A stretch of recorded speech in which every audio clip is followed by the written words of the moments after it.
நாமத்திற்கு துதி கன மகிமை உண்டாவதாக. எல்லோருக்கும் என்னுடைய ஓய்வு நாள் வாழ்த்துக்கள். ஹாப்பி சாபத். இந்த அற்புதமான இந்த வேளையிலும் உங்களை நான் பார்ப்பதில் மிகுந்த சந்தோஷம் அடைகிறேன். நல்ல ஒரு ஓய்வு நாளை ஆண்டு நமக்கு ஈவாக அருளி அதை நன்மை நாளை நமக்கு முடிசூட்டி இதை நமக்கு தந்திருக்கிறார். அதை மிகுந்த ஒரு ஜாக்கிரதையோடு நாம் இந்த ஆராதனையில் அப்படிப்பட்ட நிலையிலிருந்து பங்கு பெறுகின்ற ஒரு நிலையில் நாம் இருக்க வேண்டும் என்று அவர் விரும்புகிறார். நிச்சயமாக நம்மளை ஆசீர்வதிப்பாராக. நல்ல ஒரு தொடர் செய்தி. மீண்டும் 2024 போன வருஷம் பார்த்த பிரசங்கம் புது வருஷம் தொடங்கினதுக்கப்புறம் தொடர்கதையாக இருக்கிறது. சரியா? ஒரு வருஷம் ஆயிடுச்சு அப்படிதானே? 2-3 வாரம் கூட ஆகலை அப்படிதானே? 2வது வாரம். சரியா? புத்தாண்டு தொடங்கி நமக்கு 2வது வாரம் ஆயத்த நாளிலே நம்ம பார்க்க போகிறோம். இப்போது நான் ஒரு கேள்வி கேட்க போகிறேன். அந்த கேள்விக்கு சரியாக பதில் சொல்பவர்களுக்கு நிச்சய பரிசு உண்டு. சரிங்களா? ஆனால் அது எப்போ கிடைக்கும், எது அப்படின்லாம் சொல்ல மாட்டேன். வர வேண்டிய நேரத்தில் கரெக்டாக என்ன செஞ்சிடும், உங்களுக்கு கிடைக்கப்படும். அதனால் தொடர்கதை, தொடர் பிரசங்கம் என்று சொல்லி நான் சொன்னேன். அது எந்த தலைப்பின் கேள்வியே கொஞ்சம் முக்குதுன்னு, எந்த தலைப்பில் அந்த பிரசங்கம் நமக்கு சென்று கொண்டிருக்கிறது அப்படின்றது யாராச்சும் சொல்லுங்க பார்ப்போம். சாத்தானின் வஞ்சகம்ன்றீங்க. சரி, வேற ஒரு நிமிஷம். ஓகே, விழுகை இல்லை. நல்ல இயேசு கெட்ட உலகம் அப்படியா? வேற யாராவது முயற்சி பண்ணுறீங்களா? வேற யாராவது முயற்சி பண்ணுங்க பார்ப்போம். என்ன தொடர் பாடமாக நம்ம படிச்சுட்ருக்கோம். இன்னும் யாராவது ஒரு சிலர் முயற்சி பண்ணுறீங்களா? ஒருவேளை ஆன்லைனில் பார்த்துட்டு இருக்கவங்க நிறைய பேர் முயற்சி பண்ணிடலான்னு நினைக்கிறேன். என்னவா இருக்கும்?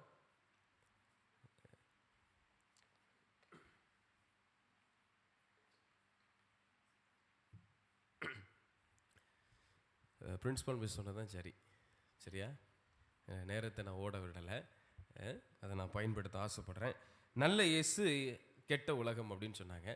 ஆனால் அதுக்கு ஒரு பதம் வச்சுருந்தோம் இல்லையா? நல்ல கடவுள் ஏன் கெட்ட உலகம் அப்படின்னு சொன்னோம். ஆல்மோஸ்ட் சேம் தான். இயேசுன்னாங்க, நான் கடவுள் அப்படின்னு சொல்லி பொதுவான ஒரு வார்த்தையில் சொல்லிட்டேன். ஆனால் அவர்கள் கணித்த அந்த பதில் உண்மை. அதனால் நிச்சயமாக நிச்சய பரிசு உங்களுக்கு காத்திருக்கிறது. சரியா?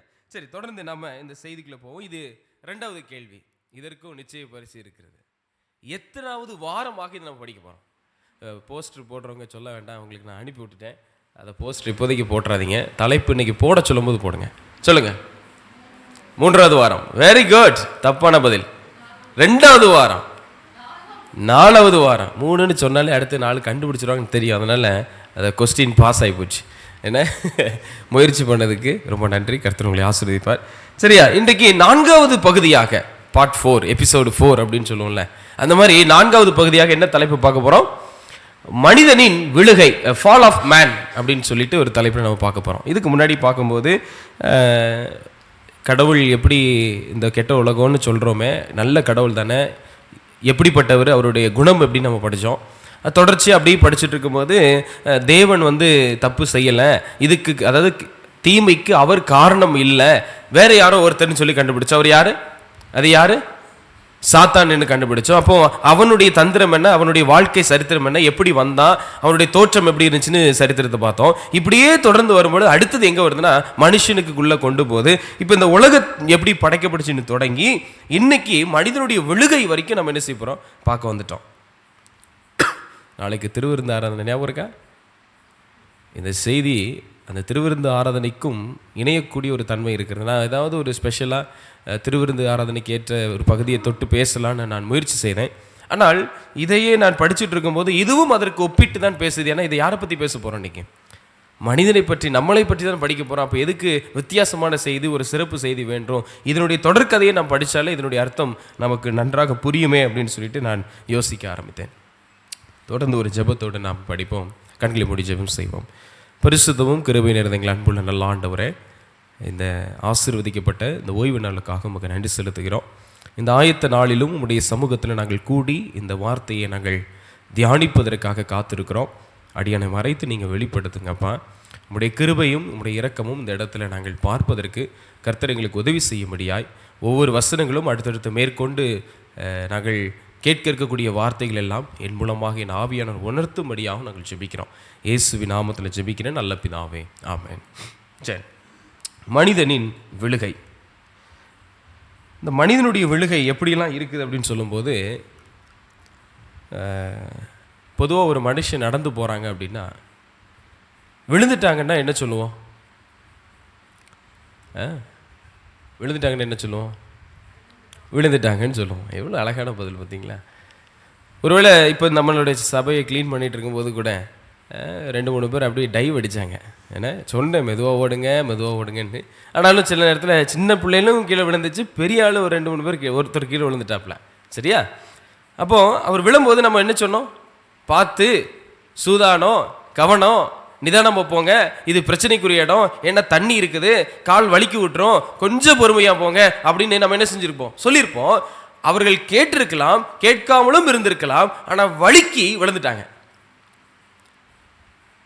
எச்சரிப்புகள் கொடுத்தாலும் கொடுத்து கொண்டு இருந்தாலும் சில நேரத்தில் நம்ம விழுகிறது சாதாரணமாக மாறிடுச்சு. இப்போ இந்த பிரசங்கம் நீங்கள் ஜெபம் பண்ணிட்டே நீங்கள் ஆண்டவர்கிட்ட கேளுங்க, ஆண்டவரே இது இந்த வார்த்தை இன்னைக்கு தியானம் செய்கிற பகுதியானது என்னுடைய வாழ்க்கைக்கு எப்படி நான் சம்மந்தப்படுத்தி நான் இதை பார்க்கணும் அப்படின்னு நீங்கள் ஜெபம் பண்ணணும். சரிங்களா? அப்போ விழுகை என்று சொன்னாலே அது எதை குறிக்கிறது என்னுடைய வாழ்க்கையில் அப்படி நீங்கள் யோசிக்கணும். இன்னைக்கு சாதாரணமாக பார்த்தோம் அப்படின்னா அந்த விழுகை அப்படின்னு சொன்ன உடனே என் வாழ்க்கையில் நான் யோசிக்கிறேன், எந்த விழுகையை பற்றி ஆண்டவர் எனக்கு பேசுகிறார் அப்படின்னும் போது. சரிங்களா?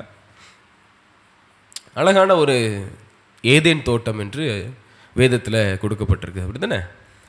முதல்ல ஆண்டவர் படைத்த ஒரு உலகத்தில் அழகாக ஒரு தோட்டம், அது ஏதேன் தோட்டம். அந்த ஏதேன் தோட்டத்தில் என்னெல்லாம் இருந்துச்சு அப்படின்னு சொன்னால் என்னெல்லாம் இருந்துச்சு? யாரெல்லாம் இருந்தாங்க? உயிரற்ற பொருள் இருந்துச்சு, உயிர் உள்ள பொருள் இருந்துச்சு. அது விலங்குகள் என்று சொல்லலாம், அல்லது மரங்கள் என்று சொல்லலாம், மனிதன் கூட என்று சொல்லலாம்.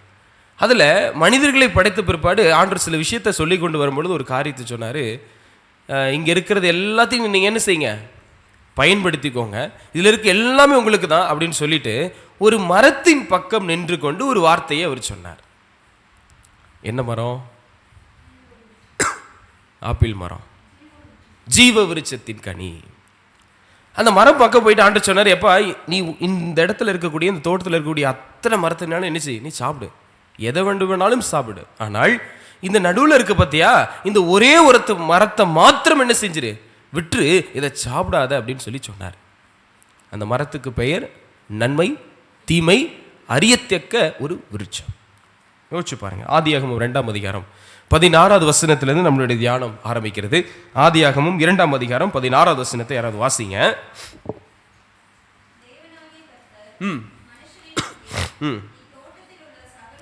நீ தோட்டத்தில் உள்ள சகல விருட்சத்தின் கனியை புசிக்கவே புசிக்கலாம், ஆனாலும் நன்மை தீமை அறியத்தக்க விருட்சத்தின் கனியை புசிக்க வேண்டாம். அப்ப ஒரு மரம் இருந்துச்சு, அந்த மரத்துக்கு ஒரு பெயர் சொல்றாங்க, அதுதான் நன்மை தீமை அறியத்தக்க ஒரு விருட்சம். அதை நீ என்ன செய்யாத? சாப்பிடாத. பல மரங்கள் இருந்துச்சுங்க, ஆனா ஆண்டவர் சொன்னது ஒரே ஒரு மரத்தை மாத்திரம் தான் பார்த்து சொன்னாரு, எப்ப நீ இதை தொடாத. நம்ம போன பகுதியில் படித்ததுக்கும் இந்த பகுதிக்கும் ஒரு கனெக்ஷன், ஒரு தொடர்பு இருக்கிறது. அதனால நீங்க நல்ல சிந்தனையோடு இதை நீங்க படிச்சுட்டே வாங்க. அந்த மரத்தை நீ தொடாத அப்படின்னார், அது தீமை. சரி, சாப்பிட்டுட்டாங்க, அப்படிதானே? சாப்பிட்டாங்க தானே வேதம் சொல்லுது. சாப்பிட்ட விதங்கள்லாம் பார்த்தீங்கன்னா அங்கே ஒரு காதல் உறவே வளர்த்துட்டாங்க. ஏவாளம்மா ஏவாள் ஐயாக்கு கொண்டு போய் கொடுத்தாள் அப்படின்லாம் வாசிக்கிறோம் இல்லையா? சரி, சாப்பிட்டுட்டாங்க. சாப்பிட்டனால என்ன பிரச்சனை? அது மீறி சாப்பிட்டுட்டாங்க. என்ன நடந்துச்சு? அதை மீறி புசிக்கும் போது என்ன நடந்துச்சு? என்ன நடக்கும்னு சொன்னார் ஆண்டவர்? அதை நீ புசிக்கும் நாளிலே சாகவே சாவாய் என்று சொன்னார். அப்படின்னா என்ன அர்த்தம்? செத்துருவேன்னு சொன்னாரா? சாக மாட்டேன் அப்படின்னு சொன்னாரா? மரணம் வரும் என்று சொன்னாரா? மரணம் வராது நீ சாப்பிடுன்னு சொன்னாரா? தொடாதப்பான்னு சொல்லி ரொம்ப அழகா சொன்னாரு. ஆனால் ஒரு வஞ்சனை அவர்களுக்குள்ளாக வந்தது. ஏவாள் அதை சாப்பிட ஆரம்பிச்சிட்டாங்க. ஆனால் ஆண்டவர் சொன்னார், என்ன சொன்னார்? நீ சாப்பிட்ட அப்படின்னா என்ன ஆயிடுவ? மரணம் உன்னை சீண்டி விடும் அப்படின்னு சொன்னார். ஆனால் நம்ம சரித்திரத்தை தொடர்ந்து பார்த்தோம் அப்படின்னா மரணம் ஒன்றும் தீண்டலை. என்னென்ன காரணம்? நிறைய குழப்பம் இருக்குது பார்த்தீங்களா? ஆண்டவர் சொன்னது என்னைக்காவது மாறி இருக்கா? இல்லை. அவர் வாக்கு மாறாத தேவன். ஆமாம். ஒரு நாளும் ஒருபோதும் ஒரு விஷயத்தை கூட எழுதுனதை திருத்த மாட்டார். ஒரு முறை எழுதிட்டாருன்னா அதை மாற்றணும்னு அவசியமே கிடையாது. அவ்வளவு நேர்த்தியான கடவுள். இப்படி ஒரு வார்த்தையை சொன்னார், நீ அந்த மரத்தை சாப்பிடாதன்னு சொன்னார். ஆனால் சாப்பிட்டுட்டாங்க. அப்படி சாப்பிட்டேன்னு சொன்னால் உனக்கு மரணம் வந்து சேர்ந்துடும் சொன்னாங்க. ஆனால் இங்கே யாருமே சாகலை. கொஞ்சம் கேள்வியும் இருக்கிறது. இன்னும் ஆராயணும்னு ஒரு எண்ணம் வருதா உங்களுக்கு? ஆண்டவர் நமக்கு உணர்த்துறார். இப்படிப்பட்ட ஒரு ஆபத்தான ஒரு மரத்தை எதுக்கு வைக்கணும்? அடுத்த கேள்வி. நானும் விளக்கம் சொல்ல ஆரம்பிக்கல, கேள்விகளோடு நம்ம ஆரம்பித்தாதான் நம்ம புரியும். சாப்பிட்டா மரணம்னு சொல்கிறாங்களே, இப்படி ஒரு ஆபத்தான மரத்தை எதுக்கு வைக்கணும்? நல்ல தோட்டம், மனுஷனுக்காக தான் எல்லாத்தையும் படைச்சாரு. மனுஷனை தேவ சாயலாக படைச்சாரு. அதெல்லாம் பின்னாடி முன்னாடி உள்ள பாடத்தை படிச்சிட்டோம். அதெல்லாம் செஞ்சுட்டு வந்தவர் எதுக்கு இப்படி ஒரு மோசமான ஒரு ஆபத்தான ட்ரீ, ஒரு மரத்தை ஏன் ஆண்டவர் வைக்கிறோம்? என்னைக்கு அதை யோசிச்சு பார்த்தீங்களா? எதுக்கு இப்படி வச்சுருக்கணும்? நான் ஆரம்பத்தில் கல்லூரி நாட்களில் படிக்கும்போது எங்களுக்கு இந்த கேள்வி இருந்துச்சு. பதில் தெரிகிற வரைக்கும் நாங்கள் பெருசாக கேள்வி கேட்டு பெருசாக நாங்கள் யோசிச்சு பார்த்தோம், என்னவா இருக்கும்? இந்த ஆண்டவருக்கு ஒரு வேலையே இல்லையோ? ஒரு சில நேரத்தில் நான் யோசிச்சது எப்படி யோசிச்சிருக்கேன் அப்படின்னா, உலகம் வந்து ஒரு கேம் எத்தனை பேர் விளாண்டுருக்கீங்க? Mobile game விளாண்டுருக்கீங்களா? நிறைய பேர்.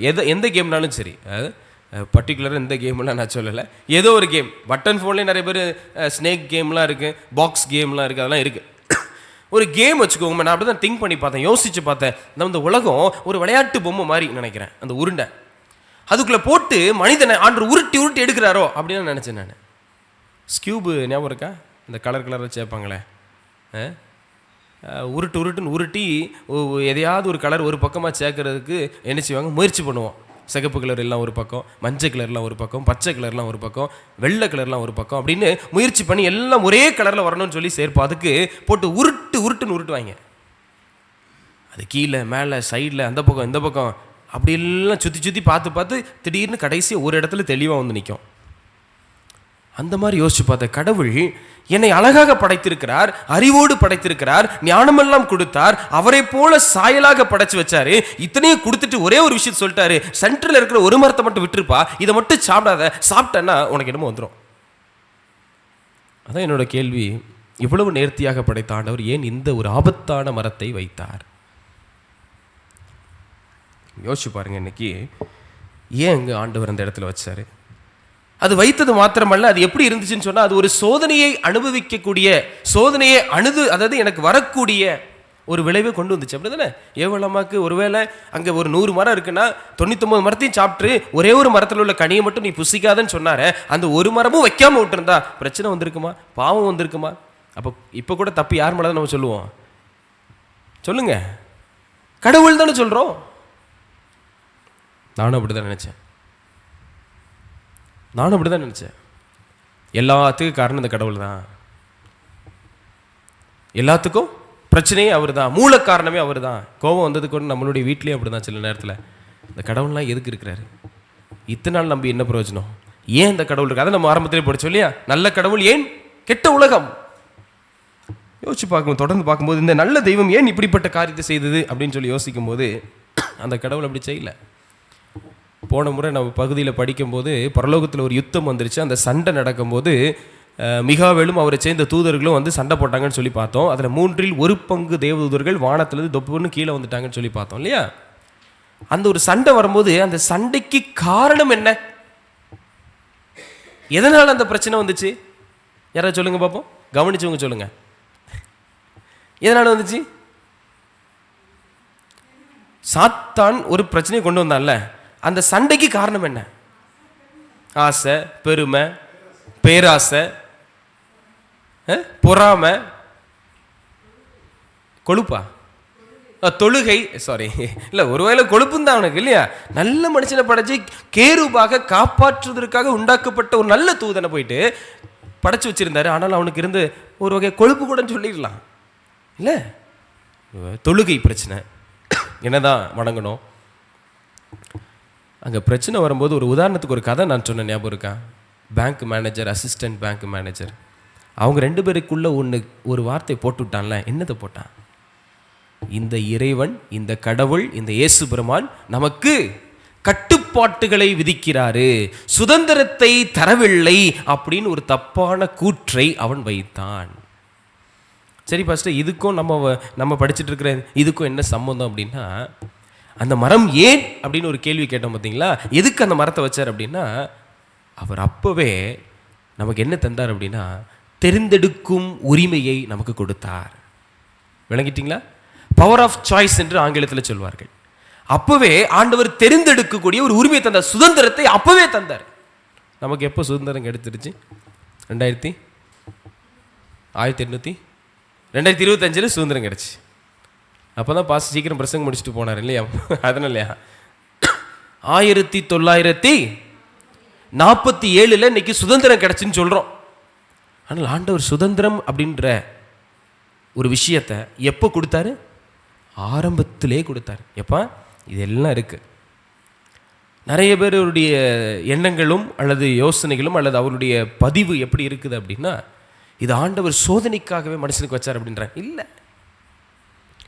பரலோகத்தில் யுத்தம் நடந்த பிற்பாடு தான் பூமியில் 1/3 தேவதூதன் வந்தார்கள். அதுக்கு பின்பு தான் ஆண்டவர் உலகத்தை படைச்சாரு. அங்கே இந்த நிகழ்வெல்லாம் நடக்குது. அப்போ மேலே ஒரு குற்றம் நடந்துச்சே, இப்படியெல்லாம் என்னை குற்றச்சாட்டு படுத்தினாங்களே அப்படின்னு அவருக்கு தெரியாமையே அந்த மரத்தை வச்சிருப்பாரு. யோசிச்சு பாருங்க, எவ்வளவு நேர்த்தியான விஷயத்தை அவர் சொல்கிறாரு. ஒரு கேள்வியை இந்த இடத்துல பார்ப்போம். அப்படி பார்த்தாலும் சரி, அதை மீறி நடக்கும்போது மரிச்சிருவேன்னு சொல்லி சொன்னோமே பாஸ்டர், ஏன் நம்ம இன்னும் சாகலை? ஒருவேளை பழத்தை சாப்பிட்டோன்னா ஏவலமாக மரணம் வந்துருச்சு அப்படின்னா, பைபிள் சொன்ன மாதிரி உடனே அவங்க இறந்துருந்தா நீங்கள் நம்மளாம் உட்காரன்னு அவசியமே இல்லை, வந்திருக்கவே மாட்டோம். அவங்க இறந்துருந்தாங்கன்னா அவ்வளோதான். ஒன்று புது ஏவாளை தான் மறுபடியும் ஆண்டு உருவாக்கியிருக்கணும், அப்படி தானே? அடுத்த சந்ததிகள் பெருகிருக்காது. அப்புறம் ஏன் நடந்துச்சு? ஏன் அப்போ இந்த காரியம் நடந்துச்சு? யோசிச்சு பார்க்கும்போது, ஆண்டவர் தான் எல்லாவற்றையும் படைத்தார் என்றால் அவர்தான் நம் எல்லோருக்கும் ஜீவனையும் தருகிறார். ஏனென்றால் அவரை விட்டு வழி விலகும் போது ஒருபோதும் நம் ஜீவனை இழந்து விடுவோம். அது தான் நியதி. அதுபோல ஆண்டவருடைய வார்த்தைகளும் கீழ்ப்படிவதும் கீழ்ப்படியாமல் போவதும் நம்முடைய சுதந்திரம். ஆனால் கீழ்ப்படியாமல் போகும்போது நாம் நிச்சயமாக நம்முடைய ஜீவனை இழந்து விடுவோம். இதுதான் நியதி. என்ன சொல்ல வராங்க அப்படின்னா, வச்சுட்டாங்க மரம், அது ஒரு டிசிப்ளின் அப்படின்னு ஒரு இடத்துல ஒரு வார்த்தை போட்டிருக்கு, ஒபீடியன்ஸ் அப்படின்னு இன்னொரு இடத்துல போட்டிருக்கு, கீழ்ப்படிதல் அப்படின்ற ஒரு வார்த்தையை போடுது. அப்படி தானே? ஒருவேளை சோதனைன்ற ஒரு முறையில் வந்தாலும் சரி, இப்போ எங்கள் அப்பாவோ இல்லை எங்கள் அம்மாவோ எனக்கு ஒரு விஷயத்தை சொல்லிவிட்டு இதெல்லாம் செஞ்சுக்க, இந்த ஒரு விஷயத்தை செய்யாத அப்படின்னும் போது எனக்கு ஒருவேளை அவங்க பயிற்சி வைக்கிறதுக்காக அந்த சோதனையை அனுபவிக்கலாம். ரைட்டாக? நான் ஏற்கனவே சொல்லியிருக்கிறேன், வேதத்தில் 2 வகையான சோதனையை பார்க்க முடியும். ஒன்று சோதனை, இன்னொன்று பரிசோதனை அப்படின்னு சொல்லியிருக்கேன். ஞாபகம் இருக்கா? ஒன்று டெஸ்டிங், இன்னொன்று டெம்ப்டேஷன். சரிங்களா? அப்போது இதில் கொடுக்கப்பட்ட அந்த சோதனைன்னு ஒருவேளை நம்ம எடுத்தோம் அப்படின்னா இது என்னவாக இருக்கலாம்? இது டெம்ப்டேஷனா, டெஸ்டிங்கா, சோதனையா, பரிசோதனையா? இது எப்படிப்பட்ட ஒரு இது பரிசோதனை என்று சொல்லுகின்ற அந்த அடிப்படையில் ஒருவேளை இருக்கலாம். இன்றைக்கி நமக்கு ஆண்டவர் சொல்லிகிட்டே இருக்கிற ஒரு விஷயத்தில் நம்ம பார்க்கும்போதும், இந்த மரணமானது என்னோடு வரவில்லை அப்படின்னு சொன்னதான், ஆண்டவர் சுதந்திரத்தை எனக்கு தந்ததுனால, அவர் தெரிந்தெடுக்கின்ற ஒரு உரிமையை எனக்கு கொடுத்ததுனால இந்த மரணம் என்னை அண்டவில்லை என்று சொல்லியும் ஒரு கருத்தை என்ன செய்யலாம் நம்ம பார்க்கலாம். இப்போ தொடர்ந்து யோசிக்கும் போது சில வசனத்தை நம்ம வாசிப்போம். நீங்கள் எடுத்தவங்க வாசிங்க. ஆதியாகமம் 3ஆம் அதிகாரத்துக்குள்ளே நம்ம ஒரு 6-7 வசனத்தை மட்டும், முதல் 7 வசனத்தை மாத்திரம் படிச்சுட்டு நம்ம இன்னைக்கு நிறைவு செய்வோம். சரிங்களா? இந்த 3ஆம் அதிகாரத்தில் முதல் வசனத்தில் நம்ம வாசிப்போம். வாசிங்க. தேவனாகிய கர்த்தர் உண்டாக்கின காட்டு சகல ஜீவன்களை பார்க்கிலும் சர்ப்பமானது தந்திரமுள்ளதாக இருந்தது. அது ஸ்திரீயை நோக்கி, நீங்கள் தோட்டத்தில் உள்ள சகல விருட்சங்களின் கனியை புசிக்க வேண்டாம் என்று தேவன் சொன்னது உண்டோ என்றது. 2வது அதிகாரத்தில் பார்க்கும்போது நீ சாப்பிடாதன்னு தான் சொன்னார், ஆனால் சாப்பிட்டாங்க, முடிஞ்சு சாப்பிட்டு முடிக்கல, அதை கேள்வி கேட்டாங்க. 3வது அதிகாரத்தில் வரும்பொழுது ஸ்திரீயை பார்த்து பாம்பு கேட்குது, சகல விருட்சத்தின் கனியை புசிக்க வேண்டாம் என்று தேவன் சொன்னது உண்டோ அப்படின்னு கேட்குறாங்க. எப்போவுமே நமக்கு சோதனை சும்மா முன்னாடி சோதனை நான் வரப்போகிறேன்னு சொல்லிட்டுலாம் ஒன்றும் வராது. சரியா? அப்படி சொல்லிட்டு வந்துட்டுனா நம்ம கொஞ்சம் உஷாராயிடலாம். ஆனால் நமக்கு வருகிற பிரச்சனைகள் சொல்லாமல் வரும், எப்படி வரும்னே தெரியாது. இங்கே சாத்தானும் இதே போல் இங்கு பாம்பு வேடத்தை அணிந்து கொண்டு ஏவாளுக்கு முன்னாடி வந்து நிற்கிறாங்க. எப்படி வந்துச்சான்? ஏய் ஏசப்பாவா உன்னை கடவுள் ஒன்று படைச்சார, அவர் என்ன சாப்பிடக்கூடாதுன்னு சொன்னாரோ? கேட்குற கேள்வியே தந்திரமாகத்தான் கேட்டது. அதில் இன்னும் குறிப்பாக பார்க்கணும் அப்படின்னு சொன்னால், அது ஸ்திரீயை நோக்கி பார்த்தது அப்படின்னு பார்க்கும்போது அந்த நோக்கின்ற வார்த்தை ரொம்ப இம்பார்ட்டண்டான ஒரு விஷயம். நமக்கு பிடிச்ச விஷயம் எங்கேயாவது நீங்கள் பார்த்தீங்க அப்படின்னா கொஞ்ச நேரத்துக்கு சில நொடிகள் நம்மளுடைய கண்கள் வந்து செதறவே செதறாது. பார்த்துருக்கீங்களா? மிஸ் வெண்ணிலா, உங்களுக்கு தெரியுதா?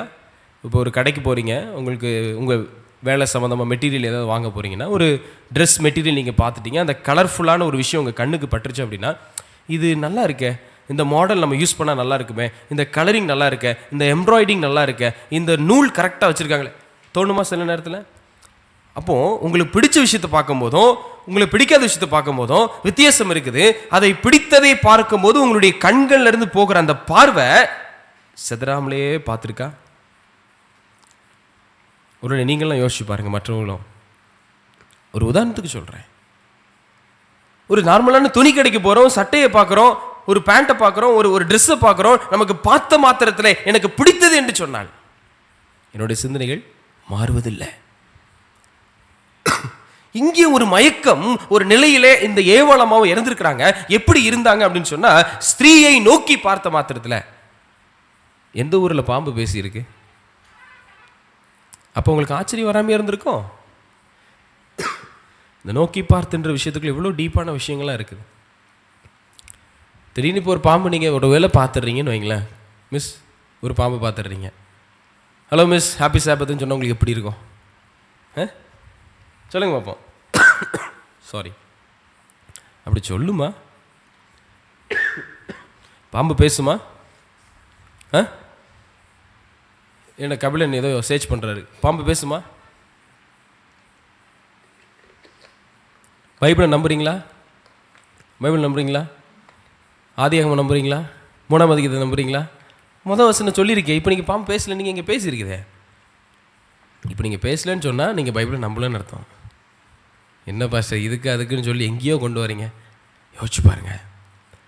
ஆச்சரியமாக இருக்கும்ல. அப்போ அந்த ஏவாளம்மாவுக்கு எப்படி இந்த பாம்பு பேசியிருக்கோம்? சரிங்களா? தொடர்ந்து நம்ம பார்ப்போம். புசிக்க வேண்டாம் என்று தேவன் சொன்னது உண்டு அப்படின்னு கேட்குறாங்க. பொதுவாக மிருகம் பேசாதுன்னு தான், ஆனால் பேசிருச்சு. அதுலேயும் அவங்களுக்கு ஒரு மயக்க நிலையில் தான் இருக்காங்க. ஆரம்பமே கவுத்திட்டான்.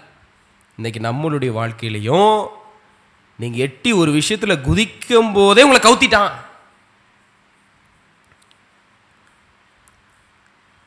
நல்லா புரிஞ்சுக்கோங்க. போனதுக்கப்புறம் தான் நம்ம வந்து மாறுவோம், விழுவோம். இல்லை, சாத்தானின் வலையில் யாரெல்லாம் சிக்கிக் கொள்ளுவதற்கு ஆயத்தமாக அந்த தருவத்திலே, அதாவது அந்த மூலையில் நிற்கிறீங்களோ அங்கே விழுந்துட்டோன்னு அர்த்தம். இல்லை கொஞ்ச நாள் ஆனால் தான் தெரியும். அதெல்லாம் இங்கே வேலைக்கே ஆகாது. இது என்னுடைய கருத்து அல்ல, வேதத்தினுடைய நியதி. சரிங்களா? அப்போ சொல்கிறாங்க, தொடர்ந்து வாசிங்களேன். மறுபடியும் பாருங்க, அங்கே சாத்தான் மேலே என்ன போட்டிருக்கு? சாத்தான் ஸ்திரீயை நோக்கி பார்த்துன்னு அங்கே பார்த்துட்டாங்க. அடுத்தது பாருங்க, ஏன்னா நான் ஏன் அதை சொல்கிறேன்னு மறுபடியும் சொல்கிறேன். உங்களுக்கு என்ன பதில அடுத்து சொல்லுங்க. ஸ்திரீ சர்ப்பத்தை பார்த்து, நாங்கள் தோட்டத்தில் உள்ள விருட்சங்களின் கனிகளை புசிக்கலாம், ஆனாலும் தோட்டத்தில் நடுவில் இருக்கிற விருட்சத்தின் கனியை குறித்து தேவன் நீங்கள் சாகாதபடிக்கு அதை புசிக்கவும் அதை தொடவும் வேண்டாம் என்றார். நல்லா கவனிங்க, சொல்லிட்டாரு. 2வது வசனத்தில் ஆரம்பம் கொஞ்சம் வாங்கிங்களேன். 2வது வசனத்தை பாருங்களேன். ஸ்திரீ சர்ப்பத்தை பார்த்து, மேலே ஒன்று பார்த்தோம்ல, அங்கே என்ன போட்டுருந்துச்சு? சர்ப்பம் ஸ்திரீயை நோக்கி. அந்த நோக்கியும் இந்த பார்த்தையும் கொஞ்சம் கனெக்ட் பண்ணுங்க. நோக்கி பார்த்து, நோக்கி பார்த்து, அங்கே முடிஞ்சு போச்சு. சில நேரத்தில் நம்முடைய கண்களும் மிகுந்த ஜாக்கிரதை உள்ளதாக இருக்க வேண்டும். அப்படி இல்லாமல் போகும் என்று சொன்னால் ஏவாள் அங்கே விழுந்தது போல நாமளும் விழுவதற்கு ஜாக்கிரதையாக, அதாவது வாய்ப்பு இருக்கிறது என்பதை மறக்க வேண்டாம். சொல்கிறாங்க, அங்கே நோக்கி பார்த்து நாங்கள் தோட்டத்தில் உள்ள விருட்சங்களின் கனியை புசிக்கலாம். கேள்விக்கு பதில் வந்துருச்சா வரலையா மிஸ்? ஐயா கேள்விக்கு பதில் வந்துச்சா இல்லையா? 1ஆம் நம்பருக்கு வசனம் 1ல் ஒரு கேள்வி கேட்டார். சாத்தான் கேள்வி கேட்குறான், எப்பா உன் கடவுள் ஏதாவது சொன்னாரா அப்படின்ற மாதிரி கேட்குறான். அதுக்கு பதில் சொன்னாங்க அம்மா ஸ்ரீ சர்ப்பத்தை பார்த்து, ஆமாம் நாங்கள் தோட்டத்தில் உள்ள விருட்சத்தின் கனியை புசிக்கலாம். விட்டுருந்துருக்கலாம், பாதி பதில் சொல்லியாச்சு தான். ஆனால் இங்கே என்ன பண்ணாங்கன்னா, அடுத்த வார்த்தை ஆரம்பிக்கும் போதே அங்கே பிரச்சனையை விட்டாங்க. ஆனாலும் இன்றைக்கி நிறைய நேரத்தில் எத்தனை பேர் நம்மளுடைய அப்படி தான், ஏதாவது ஒரு குடும்ப கதை, சொந்த கதை, அந்த கதைன்னு பேசும்போது அவங்க ஏதோ ஒரு சொல்கிறது விளங்குன்னு நினைக்கிறேன், ஏதோ ஒரு 100% இருக்குன்னு வைங்களேன். 100% அவங்க ஒரு விஷயத்தை நமக்கு சொல்லியிருக்கிறாங்கன்னா, நீங்கள் இன்னொருத்தர் சொல்லும் போது 100% சொல்லி முடிச்சதுக்கப்புறம் மனசு ஆறாது. ஒரு மசாலாலாம் ஆட் பண்ணலான்னா எப்படி இருக்கும்? கொஞ்சம் கொத்தமல்லி, கொஞ்சம் கருவேப்பிலை, கொஞ்சம் சிக்கன் மசாலா, மட்டன் மசாலா, என்னெல்லாம் தேவையோ அத்தனையும் போட்டு உருவாக்கி 110, 120, 130, 140, 150 200% மேலே. ஏவாளம்மாட்ட முதல் தாயிடமிருந்து வந்த அந்த ஸ்வாபங்கள் ஒருவேளை இன்னும் உங்களையும் என்னையும் நோக்கி பார்த்து கொண்டிருக்கிறதா? உண்மை தானே? நம்மளை இன்னும் ஒருவேளை அப்படி எட்டி பார்க்குதா? ஆனாலும் முடிச்சிருக்கலாம் பதில, ஆனால் தொடர்ந்து பேசுகிறாங்க, வாசிங்க. ஆனாலும் தோட்டத்தில் நடுவில் இருக்கிற விருட்சத்தின் கனியை குறித்து தேவன் நீங்கள் சாகாதபடிக்கு அதை புசிக்கவும் அதை தொடவும் வேண்டாம் அப்படின்னு சொல்லிட்டார். கேள்வி கூட ஷார்ட்டாக இருக்கும் சில நேரத்தில், பதில் ரொம்ப விளக்கமாக விரிவாக்கமாக எழுதினா தான் 5 மார்க் போடுவாங்க. அப்படி தானே சார்? கேள்வி நீங்கள் எப்போவுமே சின்னதாக தான் கேட்பீங்க வாத்தியார், ஆனால் மாணவர்கள் நினச்ச வேண்டியிருக்கு பெருசாக எழுதணும். ஆனால் இந்த அம்மா 2 மார்க் கொஷின் கேட்டால் ஏவலமாக என்ன பண்ணிட்டாங்க, 5 மார்க்குக்கு பதில் எழுதியிருக்கிறாங்க. அதுக்காக அவங்கள நான் குற்றப்படுத்தலை.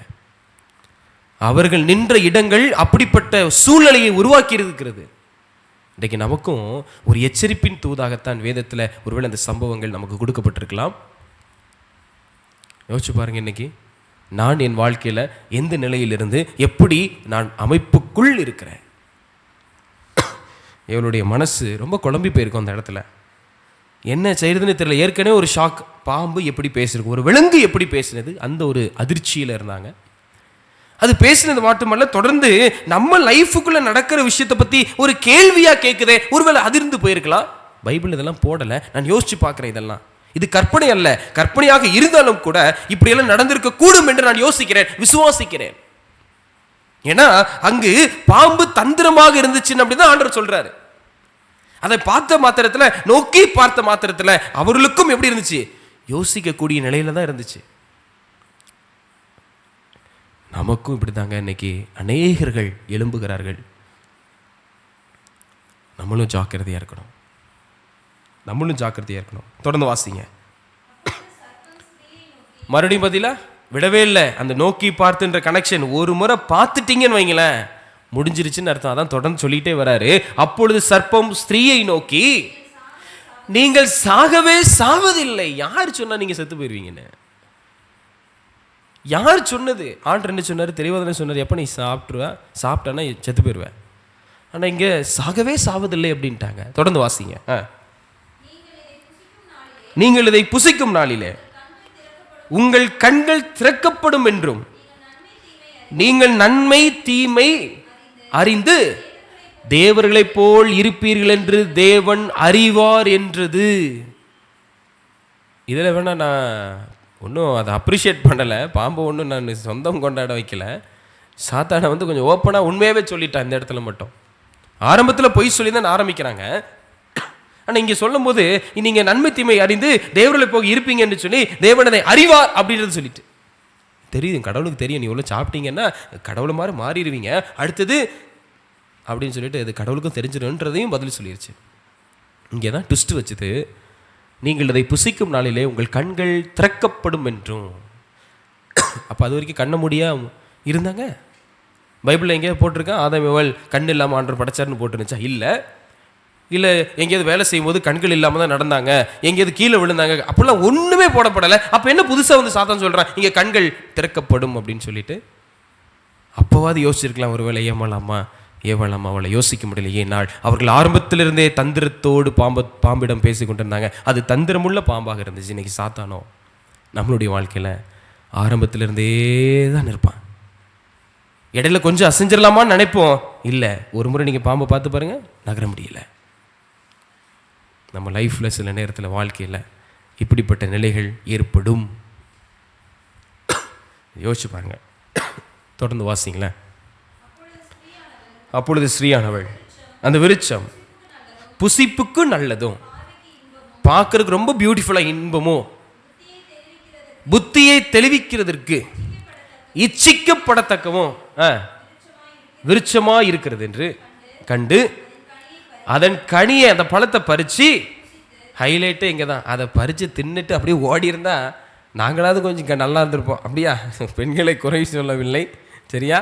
சும்மா ஒரு விதத்துக்கு சொல்கிறேன். ஒருவேளை அதை கனியை பறித்து புசித்து தன் புருஷனுக்கும் கொடுத்தால் அவனும், ஏம்மா நீ தானம்மா தர்ற, என்னுடைய மனைவி தானே, வா. அப்போ பாசம் அங்கே பொங்கி போச்சு, அப்படி தானே? இன்றைக்கி கொடுத்து பாருங்கள், ஒருத்தரும் வாங்க மாட்டாங்க, அப்படி தானே?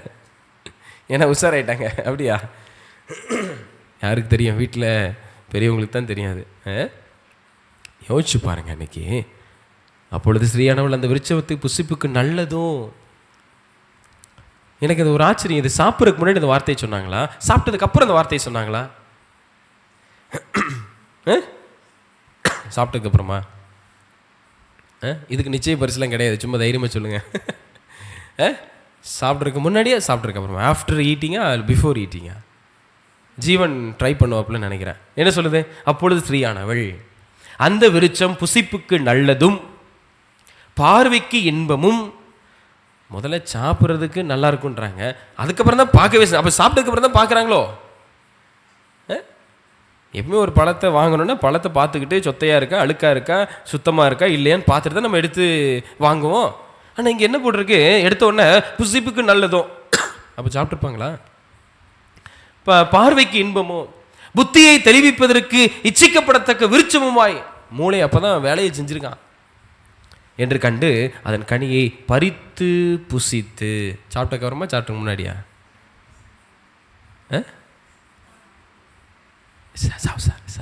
நல்லா கேட்குது, பதில் கேட்க மாட்டேங்குது.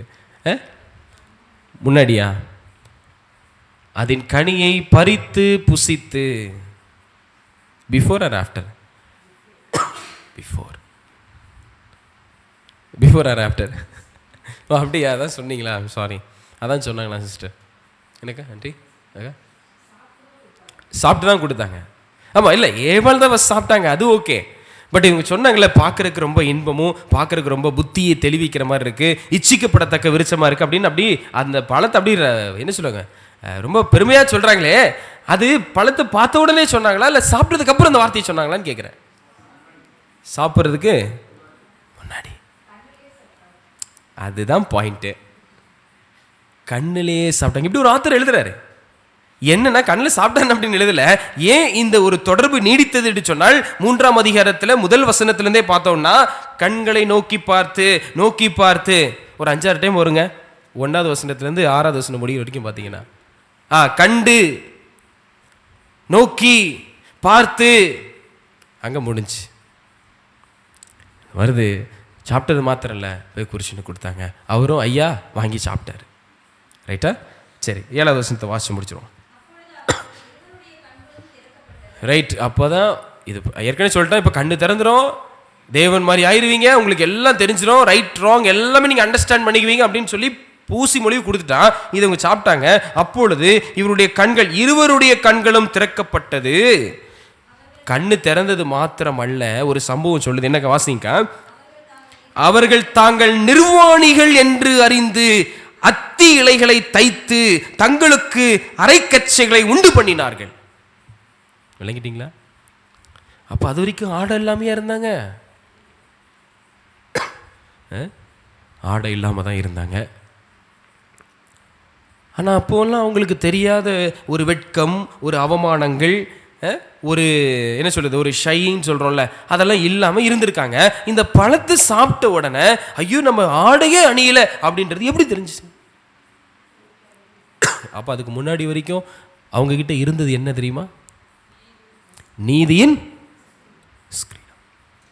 அந்த நீதியின் ஆடை என்று சொல்லுகிற அந்த சரீரம், அந்த ஒரு இது காரியம் பழத்தை சாப்பிட்டதுக்கப்புறம் செத்து போச்சு. இங்கே செத்தது என்னது? நீதி.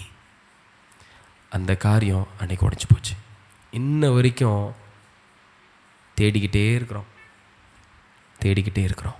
நீங்களும் சரி, நானும் சரி, தேடிக்கொண்டே இருக்கிறோம். நிர்வாணிகள் என்று சொன்னாங்க. தேவனை விட்டு விலகி பின்புதான் தெரியும். சில நேரத்தில் அப்படி தான், தேவனை விட்டு வெளியே போனதுக்கு அப்புறம் தாங்க தெரியும் ஐயோ நான் பாவம் செய்கிறேனோன்னு. தேவனுக்குள்ளே இருந்தால் யாராவது பாவம் செய்வாங்களா? கொஞ்சம் இதுக்கு பதில் சொல்லுங்கள், நான் முடிச்சிடறேன். 10 மினிட்ஸ்னா இல்லை 5 மினிட்ஸ் முடிய போதும், அவ்வளோதான். இஃப் யூ சொல்லுங்கள் பாப்பா, நீங்கள் கிறிஸ்துவோடு இருக்கிறீங்கன்னா நீங்கள் பாவம் செய்வீங்களா? What about Priya, Vennila, Kabilan and the great history mind person? ஐயா சொல்லுங்கள், ஜீவன், தேவனோடு ஒருவேளை நீங்களும் நானும் இருக்கிறோம் அப்படின்னு சொன்னால் பாவம் செய்வோமா? அடுத்த வாரம் முக்கணும் யோசிச்சுட்டு இருக்கீங்களா? என்ன சார்?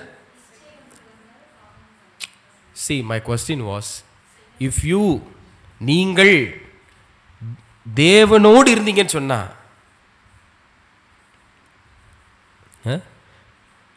சார் மட்டும்தான் அப்போ இருந்தே பதில் சொல்ல ஆரம்பிச்சிட்டாரு. நானும் கண்டுக்காமல் அந்த பக்கம் இந்த பக்கம் திரும்புகிறேன். வேற யாரையாவது பதில் சொல்லுவீங்களான்னு அவர் பார்த்தாரு, நீ கையை கொஞ்சம் தூக்கிட்டாரு. இல்லை, see, when Jesus was with me அப்படின்னா, அதாவது தேவன் என்னோடு இருக்கும்போது நான் எப்படி பாவம் செய்வேன்? பைபிளில் ஏதாவது உதாரணத்தை பார்க்க முடியுமா உங்களால்? யாராவது அப்படி இருந்திருக்காங்களா? இல்லை. அப்போ இங்க ஏவாள் தேவனால் படைக்கப்பட்ட ஒரு பிள்ளை தான். ஆனால் அந்த இடத்துல அவங்க எப்படி பாவம் செஞ்சாங்க? அப்போ இதுக்கு தான் கணவன் மனைவி போகும்போது வெளியில் எப்படி போகணுமாங்க? சேர்ந்து போங்க. எனக்கு ஒன்றும் அனுபவம் இல்லை, பெருசாக பேசுகிறேன்னு நினச்சிடாதீங்க. ஆனால் வேதத்திலேருந்து வார்த்தையை எடுத்து பார்க்கும்போது அதுதான் சொல்ல வருது. புரியுதா? யோசிச்சு பாருங்க. சேர்ந்து போகும்போது ஏன்னா ஒரு சிலர் அப்படி தான் எழுதுறாங்க. ஏவாள் நம்ம வந்து தனியாக அப்படியே சூப்பராக இருக்குது, கடவுள் படைச்சு கொடுத்துறா, அப்படியே ஒரு லாந்திட்டு வருவோம் சொல்லுவாங்களே நம்ம ஊரில். அப்படியே ஒரு ரவுண்ட் அடிச்சுட்டு வருவோமே, எப்படி தான் இருக்குன்னு சொல்லி ஒருவேளை சந்தோஷமாக அதை பார்ப்பதற்காக, அதை கண்டு ரசிப்பதற்காக போயிருக்கலாம். போனாங்க, சரி, போயிட்டு சும்மா வந்தாங்களா? வரும்போதே பாவத்தையும் கொண்டு வந்துட்டாங்க. மனிதன் விழுகிறான், விழுந்து விட்டான். யோசிக்கலாம் முதல்ல, அப்போ பெண் தானே பாவம் செஞ்சாங்க, ஆண்டவர் பெண்ணை தண்டிச்சிருக்கலாமே. ஏன்னா இப்பெல்லாம் கேள்வி வந்துச்சுங்க. இதெல்லாம் ப்ராக்டிக்கல் கொஸ்டின், சில நேரத்தில் கேட்கப்பட்ட கேள்விகள். சாப்பிட்டது ஏவாள் அம்மா தானே, அங்கே ஆதாம் வந்து சாப்பிடவே இல்லையே, அப்போ பிரச்சனை இல்லையா, அப்புறம் என்ன காரணம் அப்படின்னு கேள்வி வந்துச்சு. அந்த வசனம் முடியும் போது நம்ம பார்த்தோம் இல்லையா, அங்கே ஒரு லவ் ஸ்டோரி இருந்துச்சு, அப்படி தானே? அதை கண்டு பறித்து புசித்து அவங்க வீட்டுக்காருக்கும் ஊட்டி விட்டாங்க, அப்படி தானே? அப்போ தொடர்ச்சியாக வந்து அது ஒரு இடத்துல நிற்கலை, அது கொண்டு போய் சேர்த்ததின் விளைவாக அந்த மனித குலமே பாவத்தில் விழப்பட்டது என்று சொல்லி நம்ம பார்க்குறோம். அப்போ ஒரு மனுஷன் தேவனோடு இருக்கும்போது அவனுக்கு பாவம் நெருங்காது. என்னைக்கு நான் தேவனை விட்டு வெளியில் போகிறனோ, ஒன்று அவருக்கு எழுந்து நான் ஜம்ப் ஆகணும், இல்லைன்னா என்கிட்ட இருந்து அவர் ஜம்ப் ஆகிருக்கணும். ரெண்டில் எது நடந்தாலும் பிரச்சனை நமக்கு தான். நல்லா கவனிச்சுக்கோங்க. என் கை இங்கே இருக்குது, கிறிஸ்து ஒருவேளை இங்கேருந்து வெளியில் போனாலும் எனக்கு தான் பிரச்சனை, அல்லது கிறிஸ்து கைக்குள்ளே நான் இருக்கேன்னு சொன்னால் நான் இப்படி வெளியே போனாலும் எனக்கு தான் பிரச்சனை. ஆக மொத்தம் இந்த பக்கம் போனாலும் அடி எனக்கு தான், அந்த பக்கம் வந்தாலும் அடி எனக்கு தான். அப்போ எவ்வளவு ஜாக்கிரதையாக, எவ்வளவு சிந்தனைகளை செதறாதபடிக்கு இந்த ஜீவியத்தில் நம் வாழ்க்கையை வாழணும் அப்படின்றத இந்த 3வது அதிகாரத்தில் ஆண்டவர் நமக்கு சொல்கிறாரு. யோசிச்சு பார்ப்போம். இந்த ஒரு சிந்தனை இன்று இரவு நமக்கு தேவை. ஏன் அதற்கு முன்னாக அவர்கள் ஆடையை அணியலையா? நம்ம அதை கேள்வி வந்தோம் இல்லையா? சாப்பிட்டதுக்கப்புறம் தான் கண்ணு தெரிஞ்சு ஐயோ நான் ட்ரெஸ்ஸே போடலை, ஆடையே நான் அணியலை அப்படின்ற ஒரு உணர்வு வருது. அதுக்கு முன்னாடி அவங்க இல்லையானா சொன்னீங்க பார்த்தீங்களா, நீதியின் சரீரம், அந்த ஒரு ஆடை அவர்கள் தரித்திருந்துச்சு. அப்போ யோசிச்சு பாருங்கள், இன்றைக்கி எவ்வளோ பெரிய முட்டாள்தனமான செயல்கள்லாம் ரொம்ப சுலபமாக இன்றைக்கி நம்ம செஞ்சிடறோம். இன்றைக்கி நம்ம யோசித்து நடக்க வேண்டிய சில விஷயங்கள் அதுதான். சில நேரத்தில் தெரியும், இது எனக்கு வர பிரச்சனை இதுதான் அப்படின்னு தெரிஞ்ச உடனே சுதாரிக்கக்கூடிய தன்மை நமக்கு வந்துட்டு அப்படின்னா பிரச்சனை கிடையாது. அப்போ நம்மளோட தேவன் இருந்தால் தான் அந்த சுதாரிக்கக்கூடிய தன்மை நமக்கு கிடைக்கும். ஒரு பிரச்சனை வரப்போகுது அப்படின்னு சொன்னால், ஒருவேளை என்னிடத்துல தேவன் இல்லைன்னா, ஆவியானவருடைய துணை என்கிட்ட இல்லை அப்படின்னு சொன்னால், நான் எவ்வளவு தூரம் யோசிச்சு பார்த்தாலும் அந்த பிரச்சனை எனக்கு பிரச்சனை மாதிரி தெரியாது. நான் விழுந்ததுக்கு அப்புறம் உள்ள குதிச்சுட்டு யோசிப்பேன், ஐயோ நான் சாக்கடையில் விழுந்திருக்கிறேனோ, நான் துர்நாற்றம் என்பது இருக்குதோ, அப்போ தான் தெரியும். அது வரைக்கும் தெரியாது. அப்போ இதுக்கு என்ன வழி? இதுக்கு என்ன வழி சொல்லுங்க பார்ப்போம். என்ன வழி இதுக்கு? Come on young people. Yes, Kabilan முயற்சி பண்ணுறாரு. இதுக்கு என்ன வழி கபிலன்? என்னதான் வழி தம்பி? சரி, ரைட். தம்பினோடனே முகம் பயந்துருச்சு, அதனால் அமைதியாயிட்டேன். யோசிங்க, இதுக்கு என்ன வழி? இந்த பாவ சுவாபத்தை விட்டு நான் வெளியே வருவதற்கு நான் என்ன வழி? மனிதன் விழுந்துட்டான், எல்லாம் விழுந்துட்டோம் நாம. இதுக்கு வேற என்னதான் வழி இருக்கு? வழி இல்லாமல் இருக்குமா? சொல்யூஷன் இல்லாமல் ஏதாவது ஒரு பிரச்சனைகள் இருக்கும்னு நினைக்கிறீங்க உலகத்தில்? இல்லை. தீர்வு இல்லாமல் எந்த பிரச்சனையும் இல்லை. ஸ்கூலில் படிக்கிறீங்க, காலேஜஸில் படிக்கிறீங்களே, ஒரு கணக்கு போட்டு கொடுக்குறாங்கன்னு வைங்க, சொல்யூஷன் இல்லாமல் ஏதாவது இருக்கா? ஆனால் நம்ம சொல்லுவோம், என்ன சார் சொல்யூஷன், நான் எவ்வளவோ தேடி பார்க்குறேன், இதுக்கு ஆன்சரே கண்டுபிடிக்க முடியலன்னு நம்ம சொல்லிகிட்டே இருப்போம். அன்டில் அந்த சந்தேகம் நமக்கு தீர்ற வரைக்கும், அந்த பதில் கண்டுபிடிக்கிற வரைக்கும் நம்ம வாயிலேருந்து ஒரு வார்த்தை வந்துகிட்டே இருக்கும். ஜீவன் அடிக்கடி கேட்டிருப்பான் இல்லையா, சார் கண்டே பிடிக்க முடியலையே சார். அப்போ அவர் சொல்லுவார், எப்போ அங்கே வா, எல்லாம் சரிதான், ஒரு ஸ்டெப்பு நீ இன்னும் போடவே இல்லை அப்படிம்பார். அப்படி தானே மேக்ஸ் மாஸ்டர் அப்படின்னு சொல்லுவார். எல்லாம் கரெக்டு, இந்த ஒரு கணக்கில் ஒரு 4 படிகள் நீ வரணும், அந்த 4 படிகளில் 3வது படியில் ஒரு சின்னதை விட்டுட்டேன், அங்கே ஃபார்முலா தப்பாக போட்டேன், அதனால் கணக்கே வரல அப்படின்னு சொல்லி அப்போ சொல்லி கொடுப்பார். அதுக்கப்புறம் தான் தெரியும், ஓ சொல்லுவோமா, ஆமாம், அது வரைக்கும் தெரியாதா? தெரியாது. சரி, அப்போ சொல்லி கொடுத்துட்டாரு ஆசிரியர். இங்கே பிரச்சனைன்னு தெரிஞ்சுட்டு எனக்கு யாரோ ஒருத்தர் கற்றுக் கொடுத்து விட்டார்கள் அப்படின்னு சொன்ன மாத்திரத்தில் அங்கேருந்து நான் மறுபடியும் 4 படிகள் அப்படின்னு சொன்னால் அந்த 4 ஸ்டெப்ஸில் அந்த 3rd ஸ்டெப் நான் கரெக்டாக போடணும்னு சொல்லி கொடுத்ததுக்கு அப்புறமும் ஒரு வேளை அந்த 3வது படியை ஒழுங்காக நாம் எழுதவில்லை என்று சொன்னால் என்னாகும்? என்னாகும்? என்னாகும்? ஒரு பாடம் கற்றுக் கொடுத்த பிற்பாடும் நான் அதில் நிற்கவில்லை, ஒருவேளை விழுகிறேன் என்று சொன்னால் என்ன ஆகும்? மேலே சொன்னோம் பார்த்தீங்களா, நீ இந்த கனியை புஷ்டினா செத்து போயிடுவேன்னு சொல்லி ஆண்டு சொன்னார் இல்லையா, நடக்கிறதுக்கு வாய்ப்பு இருக்கிறது. கொஞ்சம் யோசிச்சு பாருங்க. இன்னைக்கு வாழ்க்கையில்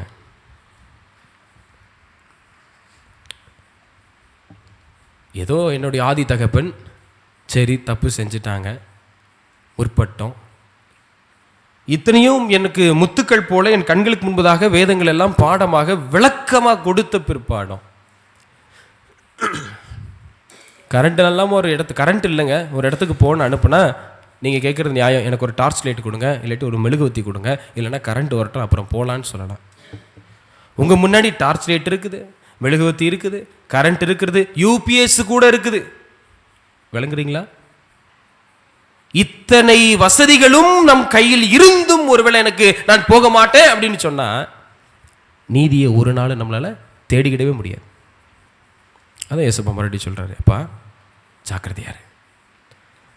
அன்றைக்கு ஆதாம் ஏவாள் செய்த முற்பிதாக்களுடைய தவறுகள் ஒருவேளை அவர்கள் விழுகை அப்படி இருந்தது என்று சொன்னால் அந்த விழுகையை பிடித்து கொண்டு தான் இன்றைக்கும் நம்மளை இச்சிக்கின்ற ஒரு நிலையில் தள்ளப்பட்டு நாமளும் இச்சித்து கொண்டே நான் என்ன செஞ்சுருக்கோம், விழுந்து கொண்டு இருக்கிறோம் சில இடத்துல. இந்த காரியம் நடக்குது. ஆதியாகமம் 3ஆம் அதிகாரம் முடிஞ்சு அடுத்த பகுதிக்கு நாம் கடந்து செல்கிறோம். சரிங்களா? அடுத்த எபிசோடு, அடுத்த பகுதியில் நம்ம சந்திப்போம். அடுத்த காரியம் என்ன நடக்குது? அவர்கள் அழியலன்னு சொல்லிட்டு மரணம்லாம் நடக்கலை, ஆனால் ஆண்டவர் சொன்னார். அதுக்கப்புறம் நடந்த நிகழ்வுகள் அல்ல அந்த பாடம் தொடர்ந்து என்ன வருது, தேவன் எதை கொண்டு வரார் அப்படின்றத அடுத்த பாடம் நினைச்சோம் நம்ம பார்ப்போம். சரிங்களா? இன்னும் கொஞ்சம் ஆர்வம் மூட்டுகின்ற சத்தியத்தை ஆண்டவர் வச்சிருக்கிறார். சாப்பிட்டேன்னா இறந்துருவேன்னு சொன்னார், பட் ஆனால் சாகலை. ஏதோ ஒரு காரியம் நம்மளை தடுத்து இருக்கிறது, அது என்ன அப்படின்றத என்ன செய்ய போகிறோம், நாம் படிக்க போகிறோம். இந்த இன்றைக்கு படித்த பாடத்தின் கருத்துக்களை என்னோடு நாம் யோசிப்போம், சிந்திப்போம். கர்த்தர் நம்மளை பலப்படுத்துவார். நாளைய தினத்தில் திருவிருந்து ஆராதனையில் பங்கு பெறும்போது கூட ஆண்டவரின் ஆண்டி தகப்பன் ஒருவேளை பாவத்தில் விழுந்து விட்டார்கள், நான் இவ்வளோ விளக்கம் கொடுத்த பிற்பாடும் ஒருவேளை நான் விழுகிறேன் என்று சொன்னால், பாவத்தில் விழுகிறேன் என்று சொன்னால், விழுந்து போகாதபடி என்னை தாங்கி அருளும் என்று சொல்லி தேவனுடைய சமூகத்தில் கேட்போம், ஜெபிப்போம். கர்த்தர் நம்மளை ஆசீர்வதிப்பாராக. ஆமென்.